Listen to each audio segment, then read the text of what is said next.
কি জুতা জুতার সামনে কি? ও আল্লাহ গো, জুতার মধ্যে স্বর্ণের নথ কেটে পড়াইছে। আম্মা এটা নথ না, এটা তালা।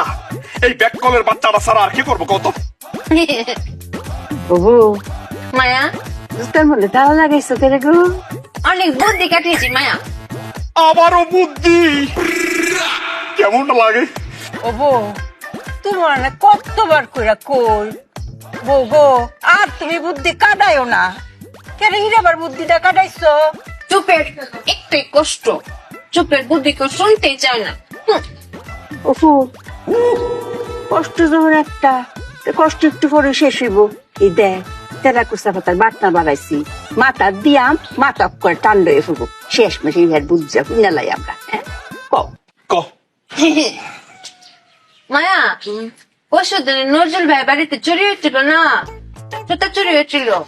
তখন আমি বুদ্ধি কাটিয়ে বের করেছি, এই চোর যদি আমাদের বাড়িতে আসে জুতা চুরি করছে, তখন এই জন্য জুতাতে তালা মেরে রেখেছি। ভালো করেছি না মায়া? ভালো করেছি না স্বামী? বুদ্ধি গো মায়, তুমি অনেক বুদ্ধি কাটাইছো। অঙ্ক তো জুতার লগে লগে তালা যদি লয়ে যায়, তো আমও গেল সালাও গেল, তখন কি করবা? আম চালা না মায়া, জুতা আর তালা।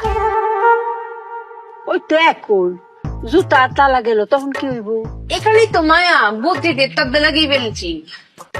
কি বুদ্ধি শুনবেন? শুনেন, আপনার বুদ্ধি পারবে। স্বামী তুমিও শোনো, এই বুদ্ধিটা ব্যবসায় কাজে লাগিও। চোর যখন জুতা নিয়ে যাবে, জুতা নিয়ে গিয়ে পায়ে পড়বে, পরে কি হাঁটতে পারবে?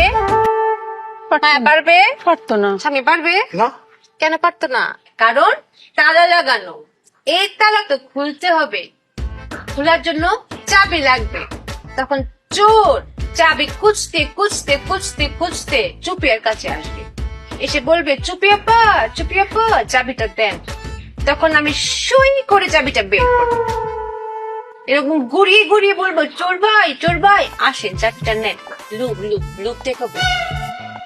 তখন ও লোভে পড়ে চাবি নিতে আমার কাছে আসবে, তখন কপ করে ধরে ফেলবে। এটাকে বলে চোর দ্বারার কল। ফাঁদ ফাঁদ মেশিন ভেবেছে, বুঝেছেন মায়া? অনেক বুদ্ধি কাটিয়েছি না? ওরে ব্যাক কলের বাচ্চা। তোর কি তোর বাপ লাগে নাকি রক্তের কেউ তোর? রক্তের জন্যই তো না তো, চাবির জন্যই তো। কারণ চাবির চুপির কাছে। আম্মা, এই জুতাটা বাইরে কিন্তু ব্যাক কলের বাচ্চারা মাইরা বলামু। এই তোর কি তোর মতো ব্যাক কল যে তোর কাছে আবার আইবো চাবিটার লাগিয়া?